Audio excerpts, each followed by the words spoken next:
Welcome back. നമുക്ക് ലുലു മോൾ വരെ ഒന്ന് പോയി വന്നാലോ? ഞങ്ങൾ കഴിഞ്ഞ ദിവസം ഹോസ്പിറ്റലിൽ പോയി തിരിച്ചു വരുന്ന വഴി കോട്ടയം ലുലു മോളിൽ കയറിയിട്ടുണ്ടായിരുന്നേ.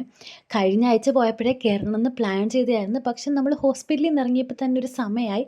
അപ്പോൾ പിന്നെ ആ പ്ലാനെല്ലാം ക്യാൻസലായിപ്പോയി. ഇതേണ്ട നമ്മുടെ സെക്ഷൻ എത്തിയിട്ടുണ്ട്.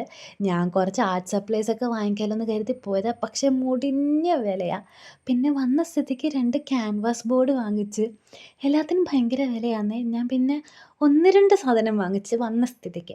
പിന്നെ എന്തായാലും കേറിയതല്ലേ, അവിടെ ഇവിടെ എല്ലാം ഒന്ന് ചുറ്റിക്കണ്ട് കാണുന്നതിന് ആർക്കും കാശ് കൊടുക്കണ്ടല്ലോ. അങ്ങനെ അവിടെ ഇവിടെ എല്ലാം വായി നോക്കി കണ്ട് ഓരോന്ന് നോക്കി കണ്ട് ഞങ്ങൾ പോയി. പിന്നെ എൻ്റെ ഫേവറേറ്റ് സെക്ഷൻ അച്ചാർ. പല വെറൈറ്റി അച്ചാറുണ്ടായിരുന്നേ.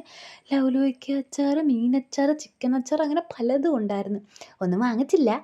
പിന്നെ വെജിറ്റബിൾസ് നോക്കിയേ, എന്തോ ഒരു കളറും തിളക്കമാന്നേ. ലൈറ്റിൻ്റെ കൊണ്ടായിരിക്കണം അല്ലേ? അങ്ങനെ എല്ലാം ഒന്ന് കണ്ട് വായി നോക്കി അങ്ങോട്ടും ഇങ്ങോട്ടും എന്തിനൊക്കെയോ വേണ്ടി നടന്ന് ഞങ്ങൾ പിന്നെ കുറച്ച് നേരം ഫാഷൻ സ്റ്റോറിലൊക്കെ ഒന്ന് പോയി. പ്രത്യേകിച്ചും വാങ്ങിച്ചില്ല. ഇത് ഞാൻ ഉദ്ദേശിച്ച കൂട്ടൊന്നുമല്ല, മൊത്തം അപശ്രുതിയാണ് വന്നുകൊണ്ടിരുന്നത് കേട്ടോ. അങ്ങനെ ഫുഡ് കോർട്ടിൽ പോയി ഒരു ചായയൊക്കെ കുടിച്ച് ഞങ്ങൾ നേരെ വീട്ടിലോട്ട് പോയി. അപ്പോൾ ഇത്രയേ ഉള്ളൂ. വീഡിയോ ഇഷ്ടമായെങ്കിൽ ലൈക്കും സബ്സ്ക്രൈബും മറക്കണ്ട.